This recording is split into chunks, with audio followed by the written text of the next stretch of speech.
What is development and what is social change. Development के बारे में आप लोग पहले से जान चुके हैं and you people are very much familiar with the development. We have talked about the development in the very first class, but today we are going to little bit elaborate the social change। सामाजिक बदलाव जिसे अगर हिंदी में कहा जाए तो क्या है, और सामाजिक बदलाव जो है वह सोसाइटी के ग्रोथ में या उत्थान में कैसे मदद करता है। सो both of the term is somewhat is integrated. Sometimes you understood development as the same thing and the social change as the same thing, but of course all of the things is related for the advancement of the society. Development also mean for the advancement of the society and social change is also for the good of the society, but of course the path, दोनों का जो रास्ता है वो अलग अलग है। Development हो सकता है इंफ्रास्ट्रक्चर का डेवलपमेंट हो और सोशल चेंज हो सकता है कि उससे प्रभावित हो, लेकिन सोशल चेंज का रास्ता अलग है। तो बहरहाल हम लोग बात करेंगे इस पे और बातचीत करते हुए हम लोग देखेंगे कि कैसे दोनों प्रभावित है। लेकिन सबसे पहले सोशल चेंज को हम समझें कि सोशल चेंज है क्या, है ना। सोशल चेंज है क्या और सोशल चेंज कैसे एक आदमी के लिए या एक समाज में व्यक्ति जो होता है वो कैसे प्रभावित होता है। And this particular topic is a very important one because after knowing the things about the social change and how it is being affected in the society, you in your own life also and you while observing the other life also you can have a better understanding that what is particularly mean by the social change. Social development is defined in the broadest social term as an upward directional movement of society from lesser to greater level of energy, efficiency, quality, productivity, complexity, comprehension, creativity, choice, mastery, enjoyment and accomplishment। अब जब सामाजिक विकास या सामाजिक प्रगति की जब हम बात करते हैं, जब हम इसको समझना चाहते हैं, तो अगर हम इसको थोड़े से शब्दों में अगर समझें तो in the broadest social term अगर इसको हम समझें तो अपवर्ड डायरेक्शनल मूवमेंट यानी ऊपर की तरफ movement of society from lesser to greater level of energy, यानी कि कम एनर्जी की तरफ से ग्रेटर एनर्जी। यानी कि आज अगर हमारे पास जैसे हम हेल्थ की बात करते हैं, आज अगर हम आप कई मेरे दोस्त हैं जिम करते हैं तो बताते हैं कि अभी मैं 120 kg उठा लेता हूँ, या कोई कहता है पहले मैं 5 kg शुरू किया। तो हमेशा higher level of the energy पर हम बात करते हैं, यानी कि आज जो हम उससे कल हम ग्रोथ करें या कल जो हम थे उससे आज हम ग्रोथ किए कि नहीं। और this term is utilize in the all section of the part of the life. पैसे में, पोस्ट में, सोसाइटी में हैसियत के रूप में, प्रसिद्धि में, हर चीज़ में हम ये कैलकुलेट करते हैं कि कल से हमारा आज जो है वह बढ़ा है या नहीं बढ़ा है। If it is increase then it is good, अगर नहीं बढ़ा है तो उस पर सोचना है या कैसे बढ़े इस पर प्रयास करना है। सो लेवल ऑफ एनर्जी, इफिशियंसी यानी काम करने की क्षमता, जिसको हम लोग कहते हैं ना, बड़ा अच्छे से एडवर्टाइजमेंट में दिखाता है ये कितना माइलेज देती है पेट्रोल, 1 लीटर पेट्रोल में कितना चलती है, दैट इज़ द इफिशियंसी, दक्षता। तो इफिशियंसी बढ़ा है कि नहीं। कल अगर हम 4 घंटा पढ़ाई किए, अगर हम 5 घंटा पढ़ते हैं तो हम बहुत खुश होते हैं, 6 घंटा पढ़ते हैं तो बड़ी खुश होते हैं।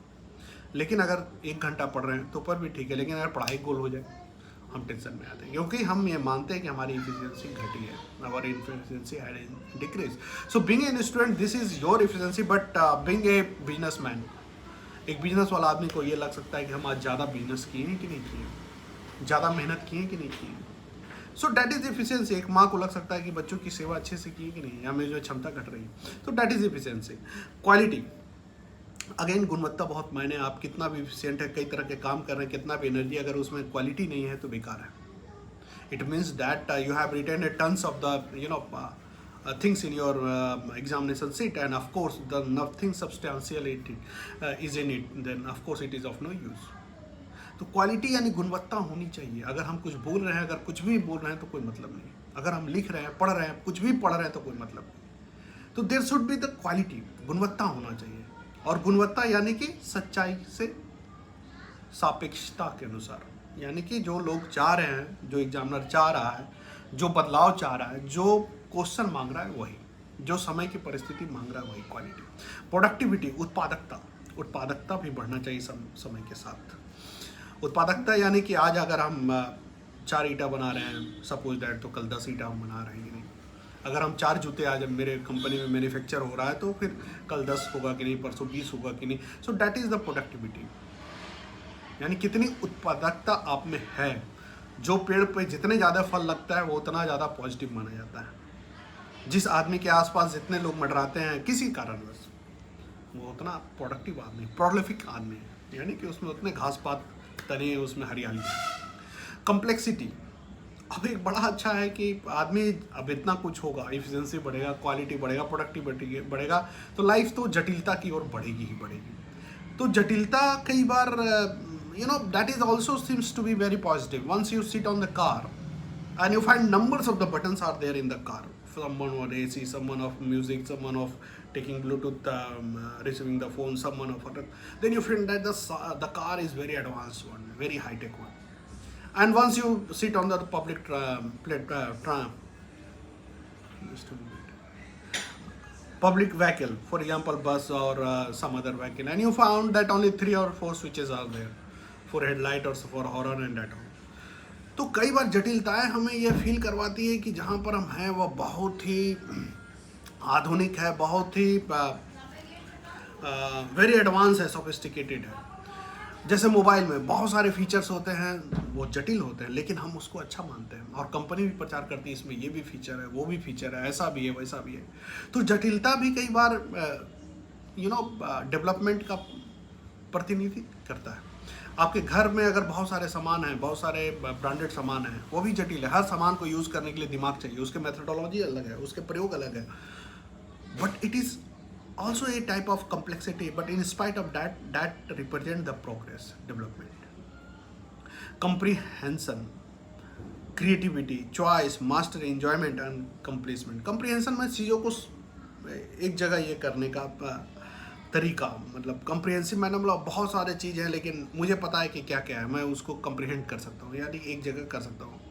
क्रिएटिविटी, रचनात्मकता, चॉइस, पसंद, मास्टरी यानी कि दक्षता, एंजॉयमेंट, आप लोग बेटर जानते हैं एंजॉयमेंट क्या होता है, और एनकम्प्लिशमेंट यानी कि एक संतुष्टि कि जो मैंने प्राप्त किया वह बहुत अच्छा प्राप्त किया। सब कुछ प्राप्त हुआ, अगर संतुष्टि नहीं है, भरपेट खाना खा लिया, अगर फीलिंग ही नहीं खाना का, अभी भी लग रहा है भूखा है, तो फिर कोई फायदा नहीं। खूब डांस किया, लगा कि कोई अभी तो कुछ हुआ ही मज़ा नहीं है, थोड़ा भी किया अगर लगा आज तो बहुत इन्जॉय किया, दैट्स ऑल। तो अंत में जो हम कहते हैं ना कि at the end of the day, end of the month, end of the life, end of the task, end of the festivity, संतुष्टि का होना बहुत ज़रूरी है, बहुत अच्छा। So these things are the small definition of the development and that represent also the social change. Motivation is complex and highly individual. Motivation का होना डेवलपमेंट के लिए या सोशल चेंज के लिए बहुत ज़रूरी है, और मीडिया मोटिवेशन का द्योतक है। मोटिवेशन का प्रतिनिधित्व मीडिया करता है, by the use of photograph, by the use of videos, by the use of interview, by the use of metaphor, media motivate करता है। मीडिया बताता है कि सफलता के पैमाने क्या है, ऊपर उठने की जो लास्ट वो कड़ी है, कहाँ तक है, कहाँ तक आप जा सकते हैं, फ्रॉम वेयर टू, कहाँ से कहाँ तक पहुँच सकते हैं। सो motivation is ultimately a fuel for the life. अगर लाइफ में अगर आगे बढ़ना है, मोटिवेशन की ज़रूरत है। वो कहीं से भी आ सकते हैं, अदृश्य से भी हो सकता है, दृश्य से भी हो सकता है, जीव भी हो सकता है, सजीव भी हो सकता है, कोई रोल मॉडल भी हो सकता है, अंदर की प्रेरणा भी हो सकती है, ऊर्जा भी हो सकती है। लेकिन कहीं ना कहीं वो एक ऊर्जा है जो आपको हमेशा नॉक करता है कि नहीं, तुम आराम कर रहे हो, तुम मस्ती कर रहे हो, तुम्हें कहाँ जाना है, तुम्हें क्या प्राप्त करना है, तुम्हारा लक्ष्य क्या है। So that is the motivation, and once you get that motivation in your life, nobody can stop you. अगर motivation आ जाता है तो कोई नहीं रोक सकता, nobody can stop. The motivation to work can be physical, earning money for food or shelter, psychological, seeking satisfaction or security, or more unconscious and intensive. तो motivation किसी भी तरह का हो सकता है। आप मनी फॉर फूड और शेल्टर के लिए हो सकता है, फिजिकल नीड के लिए हो सकता है, साइकोलॉजिकल नीड्स के लिए, सोशल सेटिस्फैक्शन और सिक्योरिटी के लिए मोटिवेशन हो सकता है, और मोर अनकॉन्शियस एंड इंटेंसिव कुछ और भी मोटिवेशन हो सकता है। अलग अलग लोगों के लिए अलग अलग होता है। एक विद्यार्थी है उसके लिए मोटिवेशन कैरियर हो सकता है, बिजनेसमैन के लिए बिजनेस हो सकता है, राजनीतिक के लिए मंत्री प्रधानमंत्री बनना हो सकता है। तो अलग अलग लोगों के लिए अलग अलग होता है, which applies particularly to altruistic and self fulfilment reason. यानी हायर एंड का मोटिवेशन जब मिलता है तो आप हायर एंड की चीज़ प्राप्त करना चाहते हैं, जो बताना बहुत मुश्किल है, लेकिन अंदर ही अंदर वो बहुत ही मतलब आपको खुशी देता है, अत्यंत खुशी देता है, और आपको एकदम भरपूर वो कहते हैं ना कि अंदर से तृप्ति देता है। One of the most popular theory explaining motivation is Maslow hierarchy of need. और इस सारे चीज़ों को जितनी इंसान की जो ज़रूरतें हैं या जो नीड्स है, उसको मार्शलो हायरार्की ऑफ नीड एक मॉडल है, उसके द्वारा मार्शलो साहब ने बहुत अच्छे से समझाया। अभी हम उस मॉडल पे चलेंगे, which categorize human motivation as follow, जो ह्यूमन मोटिवेशन को बताते हैं कि कैसे है। और आज का जो हमारा आज का जो हमारा मूल यही था कि आप ये बहुत अच्छे से समझिए, और इसको समझने के बाद आपको पता होगा, आपको लगेगा कि आप खुद को भी और समाज को भी बेहतर तरीके से समझ पाएंगे कि एक्चुअली कैसे हमारी जो लाइफ की स्टेजेस है, कैसे कैसे हम लोग एक चीज़ के बाद दूसरे चीज़ को चाहते हैं, दूसरे के बाद तीसरी के, तीसरे के बाद अगले चीज़ को हम लोग चाहते हैं या पाना चाहते हैं। So the first important thing is development and social change में जो सबसे पहला है वह है साइकोलॉजिकल नीड। यानी बच्चा जब जन्म लेता है, फ्रॉम द वेरी इन्फेंट, जब वो जन्म लेता है तो उसे क्या चाहिए होता है? खाना चाहिए होता है, पानी चाहिए होता है, और शेल्टर। यानी उसकी जो नीड्स होती है बहुत बेसिक्स होती है, प्रिमिटिव होती है, एनिमल वाली नीड होती है। एनिमल को भी वही होता है, अगर एक चीज़ हटा दें, एनिमल का प्रजनन करने की क्षमता जो बड़े में होता है, लेकिन एनिमल को बस वही चाहिए होता है। और जन्म से कहते हैं कि हर बच्चा जो होता है वो जानवर होता है, उसको संस्कार देना पड़ता है, उसको बताना पड़ता है, नहीं तो उसको पता भी नहीं चलता है क्या है, उसके अंदर कोई इस तरह की फीलिंग ही नहीं होती है। So psychological need is one of the primitive primary starting need of human being. जन्म से ही ये चीज़ होती है, और हर व्यक्ति जो जन्म लेता है उसको ये चीज़ चाहिए ही चाहिए होता है, इसके बाद ही कुछ होता है। अगर साइकोलॉजिकल नीड ही नहीं पूरा होगा तो फिर आगे लाइफ ही नहीं बढ़ेगी, वहीं पे लाइफ खत्म हो जाएगी। So this is one of the basic necessity, intrinsic, अंदर से ही ये होता है, बाद में डेवलप नहीं करता है, जन्म से ही ये होता है, और हर किसी को चाहिए होता है। Nobody is without this need, nobody is there without this food water and shelter, सबको चाहिए होता है, और ये कॉमन है। इसमें कहीं से भी इंसान या जानवर या दूसरों में, पेड़ पौधों में भी अंतर नहीं है। पेड़ पौधा भी जन्म लेते हैं तो उनको भी फूड वाटर चाहिए होता है, शेल्टर चाहिए होता है, यानी कि उसको भी सुरक्षा चाहिए होता है। So this is the psychological and the very primitive stage of human being, है ना? समझ में आ रहा अभी हम क्या बात कर रहे हैं? Is it clear to you people? Yes sir. Okay, the second important stage is safety.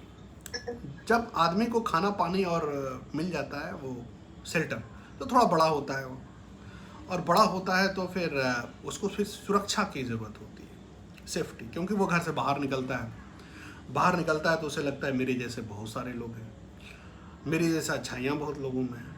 अब वो अपने आप को सुरक्षित करना चाहता है, और बिलीव करिए ये नीड जो है आदमी को बहुत दौड़ाता है।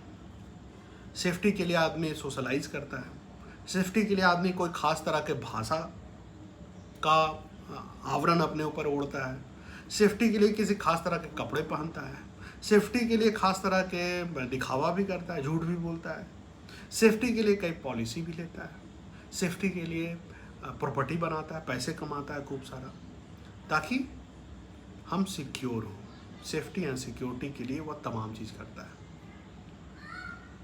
और जहाँ जहाँ उसको अनिश्चितता समझ में आती है फ्यूचर को लेकर, वह उसके लिए हार्डली काम करता है, जॉब करता है, मेहनत करता है, और वो इसीलिए जॉब या मेहनत करता है कि वो सिक्योर हो सके, उसकी फैमिली सिक्योर हो सके। उसके लिए कितने सारे इंश्योरेंस लेता है, पॉलिसी लेता है, कार लेता है कि भाई सिक्योरली चलेंगे, घर में कई तरह के इंतजामात करता है, ग्रिल लगवाता है, बाउंड्री करवाता है, घर बनवाता है in fact.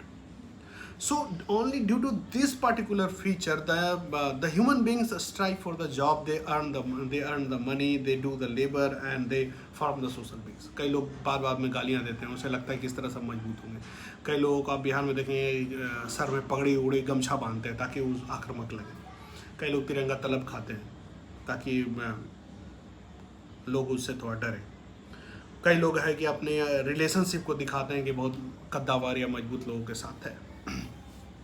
So safety is an important tool, और हर आदमी कहीं ना कहीं किसी न किसी पक्ष से सेफ्टी के लिए जाता है. कई लोग जिम करते हैं, बॉडी बनाते हैं, कई लोग दूसरे तरीके से करते हैं ताकि वह कहीं से कमज़ोर ना रहे. So this is and important part of the life. और हर आदमी में असुरक्षा की भावना होती है, चाहे स्त्री हो पुरुष हो. डरा हुआ सशंकित होता है, अनिश्चितता से भरा होता है. कभी कैरियर को लेकर डरता है, कभी पैसे के लेकर डरता है, कभी स्वास्थ्य को लेकर डरता है. तो हर चीज़ के लिए तैयारी करता है. कैरियर के लिए पढ़ाई करता है, स्वास्थ्य के लिए इंश्योरेंस लेता है, हेल्दी रहता है, और अलग अलग तरीके से तैयारी करता है. So in sum totality it can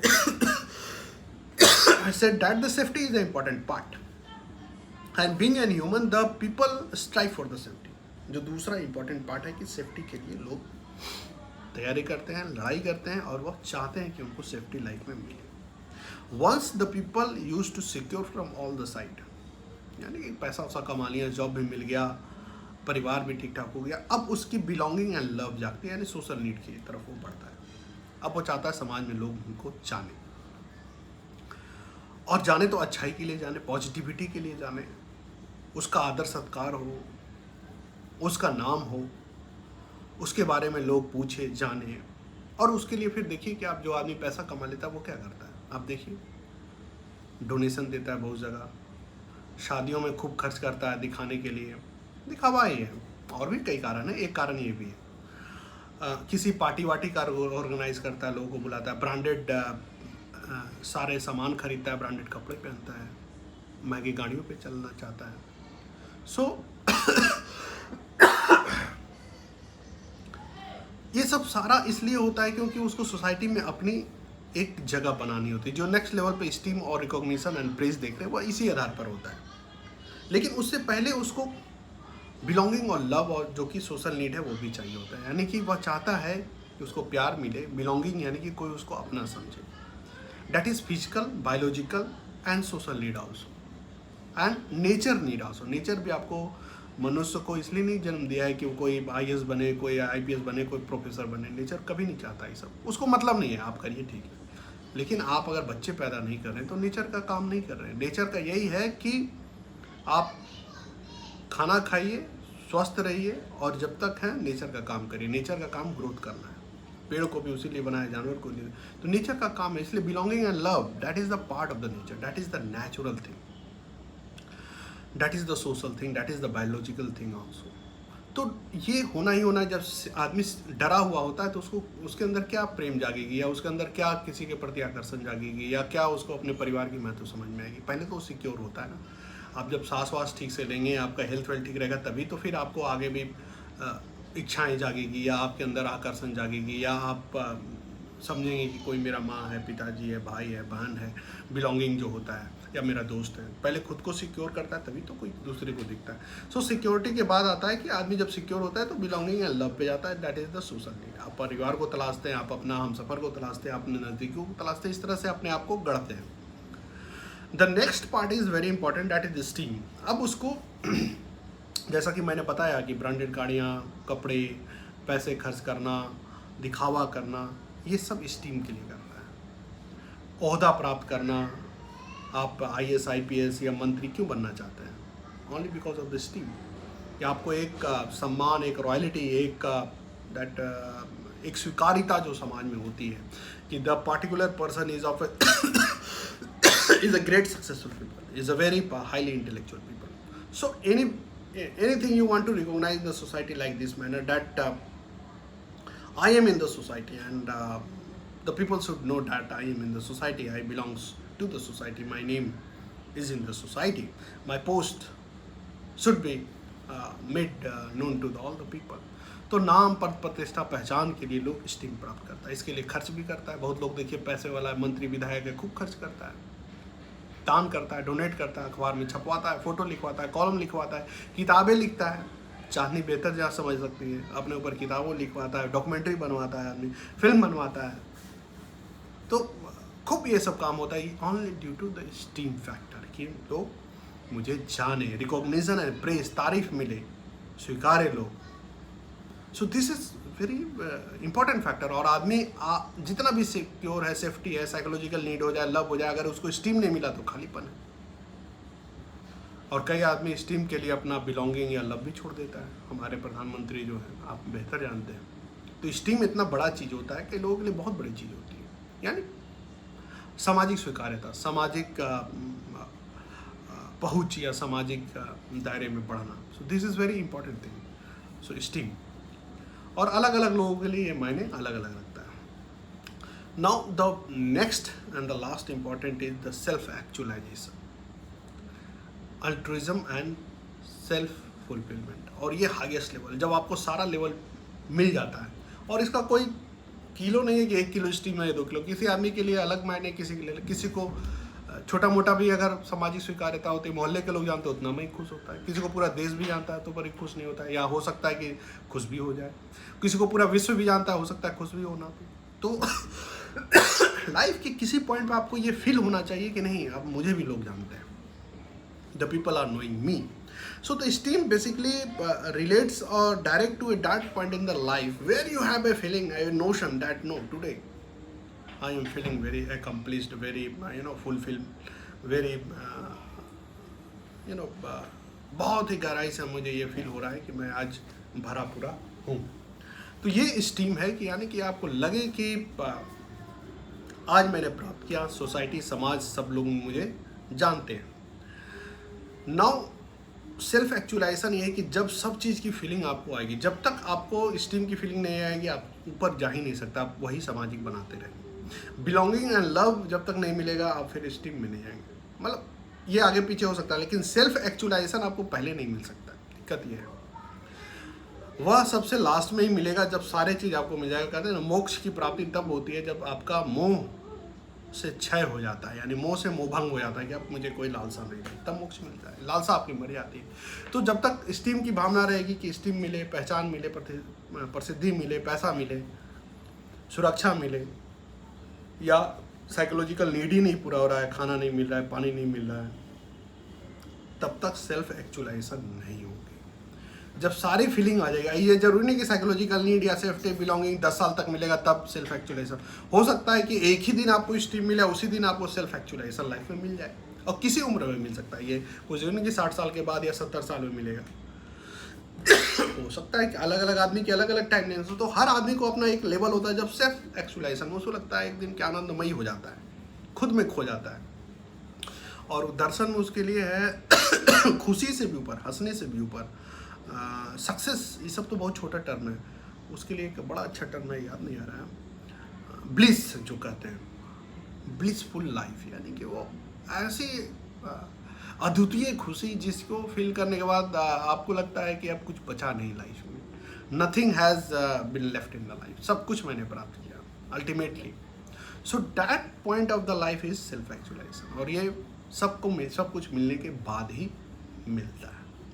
तो this is the social change. Social change में यही कि हर आदमी ऐसा समाज बने कि हर आदमी के लिए ये सारे चीज़ प्राप्त करना आसान हो, सरल हो, सुलभ हो, उसकी अपनी मेहनत करे तो वो मिल जाए, और वह सेल्फ एक्चुअलाइजेशन तक पहुँचे। हर आदमी के पास ये हो कि वह अपने इतना लाइफ में उसको मिले कि वह अंतिम तक पहुँच जाए। ऐसा नहीं हो कि उसको स्टीम ही ना मिले, या खाना पाने की ही दिक्कत हो, सेफ्टी में ही वो लटका रहे, नौकरी में ही सोचता रहे, फिजिकल उसका ठीक ना हो सारा। इसलिए हम लोग हॉस्पिटल बनाते हैं, रोड बनाते हैं, जिम बनाते हैं, पब बनाते हैं, रेस्तोरां बनाते हैं, कि हर आदमी हर एक तरीके से एंजॉय करे, वो अपने आप को जाने कि वो है क्या। और कैरियर भी तक हर तरीके का, कोई पेंटर भी बन सकता है, आर्टिस्ट भी बन सकता है, कोई ज़रूरी थोड़ी कि कोई नौकरी करे। तो ये सारे जो रास्ते हैं, एक आदमी के अंदर पोटेंशियल कितनी है, क्षमता कितनी है, और वो अपनी क्षमताओं का कैसे विस्तार करता है, प्राप्त करता है, और अंततः वो कैसे खुद को महसूस करता है सबसे सर्वोच्च लेवल पर, यानी एकदम चोटी पर ज़्यादा कैसे पहुंचता है, यही पूरी लाइफ की है। और यही सोशल चेंज भी है, डेवलपमेंट भी कहें कि इंसान के लाइफ में ये बदलाव होते होते ही जब अंत समय एकदम सेल्फ एक्चुअलाइजेशन पे जाता है, अंतिम पायदान पे पहुंचता है, तो वो अपने अनुभूत कर लेता है, तो उसको लगता है कि अब जीवन में हर चीज़ को वह समझ रहा है या भोग लिया है, या अब उसे लालसा नहीं रही। क्लियर है? बताओ।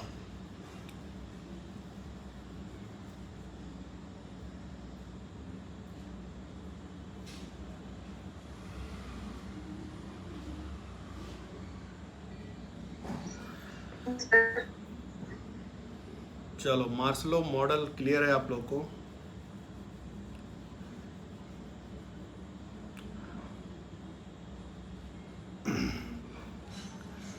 इसके बाद 2-3 थ्योरी है, मुझे लग रहा है कि कल हम पढ़ाएं तो ज़्यादा अच्छा है, लगातार ही अभी ले लेते हैं, है ना। इसमें भी थोड़ा सा डिटेल है, बहुत सारा कन्फ्लिक्ट थ्योरी है, वो थ्योरी है सोशल डेवलपमेंट का, फंक्शनलिस्ट थ्योरी है, तो कल इस पे हम लोग बात करते हैं, ठीक है। आज इतना ही रहने देते हैं। Is it okay?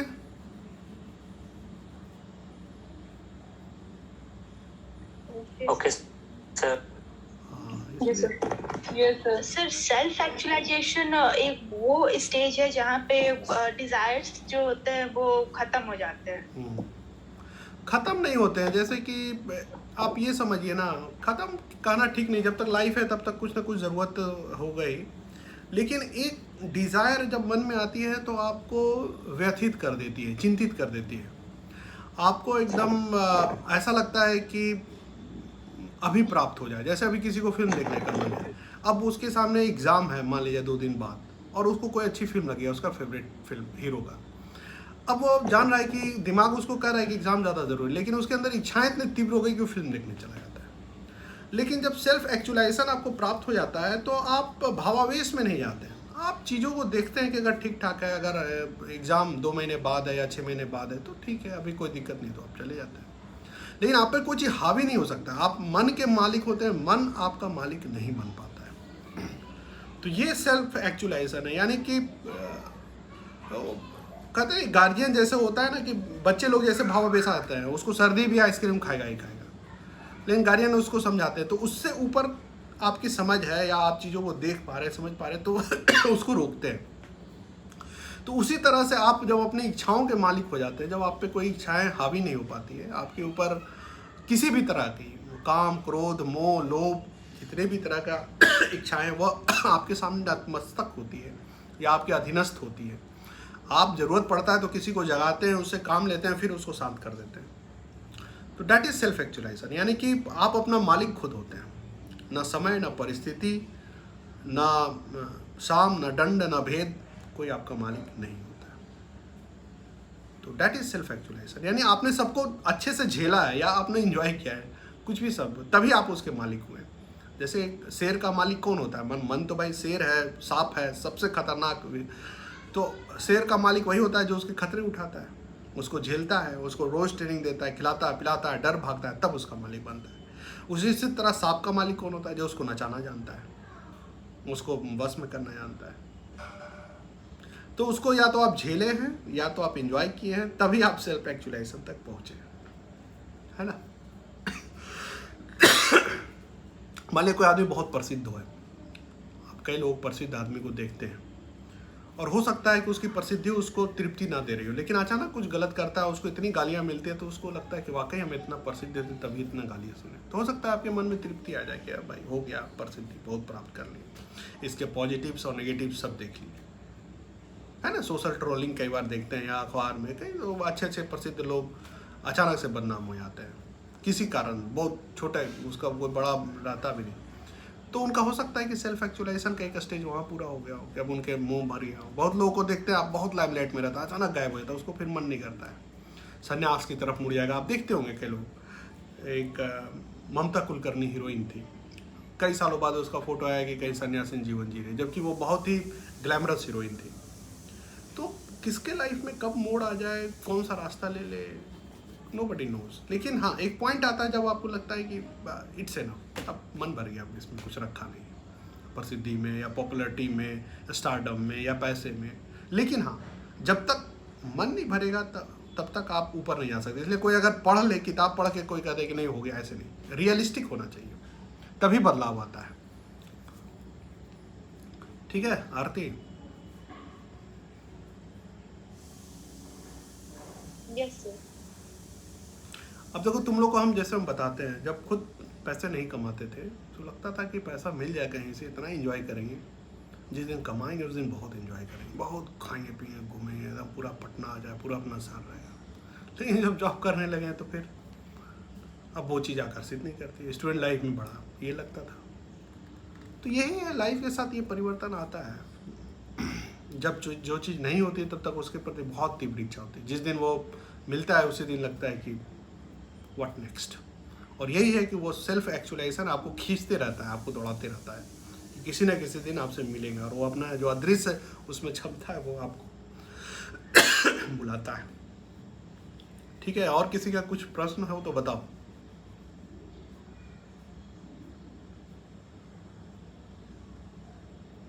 Sir development and यहाँ पे जो बात किया गया सोशल चेंज का, तो डेवलपमेंट, तो सर जो डेवलपमेंट कम्युनिकेशन में डेवलपमेंट की बात कही गई है कि development is not only infrastructure development और मेटलिस्टिक डेवलपमेंट, वैसे ही सर इसमें भी वही सेम चीज होगा ना डेवलपमेंट का? जो ये डेवलपमेंट है इंडिविजुअल लेवल पर। मान लीजिए सेल्फ एक्चुअलाइजेशन में एक सिक्योरिटी है, मान लीजिए कोई सोमालिया में पैदा हो गया, अफगानिस्तान में पैदा हो गया, तो उसके लिए सिक्योरिटी बहुत बड़ा मसला होगा। तो हम जैसा समाज बनाते हैं, कोई डेवलप्ड कंट्री है, भारत ठीक है, मान लीजिए इससे भी सुरक्षित नॉर्वे है, फिनलैंड है, बहुत सारे ऐसे कंट्री जो बहुत ही सुरक्षित देश है, हर तरह से सुरक्षित, वहाँ क्राइम भी कम है, वहाँ मान लीजिए कि सोशल सिक्योरिटी भी बहुत, आपकी नौकरी जाती है, आपको पेंशन मिलता है या आपको इंस्टॉलमेंट मिलता है, बहुत तरह के स्टूडेंट है तो आपको पढ़ने के लिए मिलता है, आपको घर मिलता है सरकार की तरफ से, तो आपके लिए कोई चीज़ बेसिक नीड्स की ज़रूरत ही नहीं होती। तो वहाँ पे तो जल्दी आपको सेल्फ एक्चुअलाइजेशन होगा ना। तो डेवलपमेंट यहाँ भी जुड़ा हुआ है।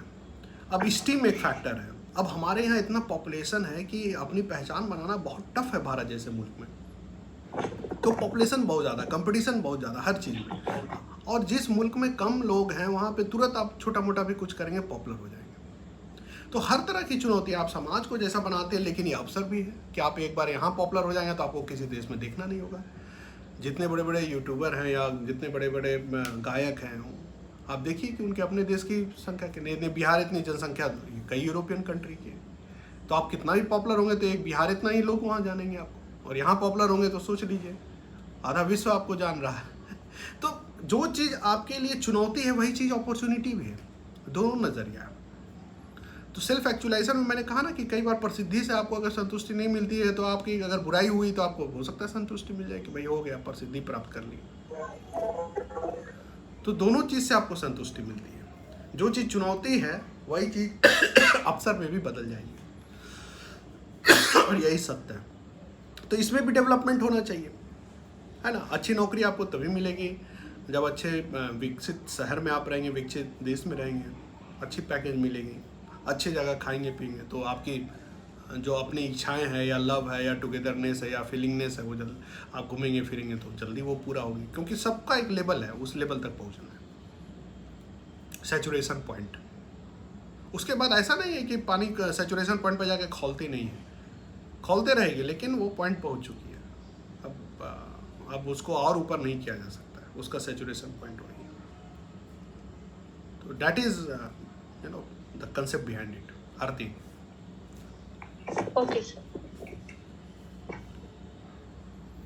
और social change in respective of जहाँ पे जैसे सर्कमस्टांसेस हो गए उस हिसाब से। हाँ, सोशल चेंज मतलब है कि एक आदमी को यही सब चाहिए होता है, सब कुछ चाहिए होता है। सोशल चेंज मतलब इंडिविजुअल से ही सोशल बना है। इसमें एज ए सोसाइटी बात नहीं किया गया। आगे वाले जो 3 थ्योरी आप देखेंगे नेक्स्ट क्लास में हम पढ़ाएंगे, उसमें 3 थ्योरी है, उसमें तीनों थ्योरी में सोसाइटी में बताएगी सोसाइटी में कैसे बदलाव होता है। लेकिन सोसाइटी में इंडिविजुअल एक क्या है, यूनिट है, एक आदमी से ही सोसाइटी बनी है। तो हर आदमी का जो लाइफ अलग अलग होता है, वो लव और उसका सिक्योरिटी का अलग रास्ता हो सकता है। कोई सिक्योरिटी के लिए क्राइम के रास्ते पे चला जाता है कि कोई हमको कुछ बिगाड़ने, कोई सिक्योरिटी के लिए प्रशासन में चला जाता है, कोई सिक्योरिटी के लिए तपस्या में चला जाता है कि हमको किसी से मतलब नहीं। रास्ते सबके अलग होंगे, वो स्टेज बताया गया है। कोई सिक्योरिटी के लिए बॉडीगार्ड रखता है, कोई सिक्योरिटी के लिए सादगी ले, तो कोई सिक्योरिटी के लिए कुछ और करता है। तो वो एक स्टेज है ना। कोई स्टीम प्राप्त करने के लिए, ख्याति प्राप्त करने के लिए बॉलीवुड में जाता है, कोई राजनीति में जाता है, कोई सरकारी नौकरी में जाता है, कोई अलग तरीके अपनाता है, कोई है कि स्टंट बनाता है, वीडियोस बनाता है, यूट्यूब पर डालता है। तो हर एक आदमी की अपनी जो स्टीम है वो कैसे प्राप्त करेगा, उसकी भी अलग अलग कंसेप्ट है। तो लेकिन इंडिविजुअल तो यूनिट है ना, हर आदमी को ये चाहिए होता है और हर आदमी का ये स्तर है। एज ए सोसाइटी इसमें बात नहीं हुई, इसमें है कि हर इंडिविजुअल जो सोसाइटी में ये स्तर तक प्राप्त करना चाहता है। तो सोशल चेंज यानी कि that will ultimately represent the individual change, और individual change will be recognised और will be calibrated with this stages. ये स्टेज से आदमी जाता है तो वो इंडिविजुअल चेंज पे होता है। इसका मतलब ये था। अगले क्लास में हम लोग सोशल चेंज पे, as a society as a whole कैसे बदलती है उस पर बात करें। Thank you sir. अच्छा, any more thing to ask or to say? चलो फिर बाय, गुड नाइट, कल मिलते हैं फिर। Good night sir.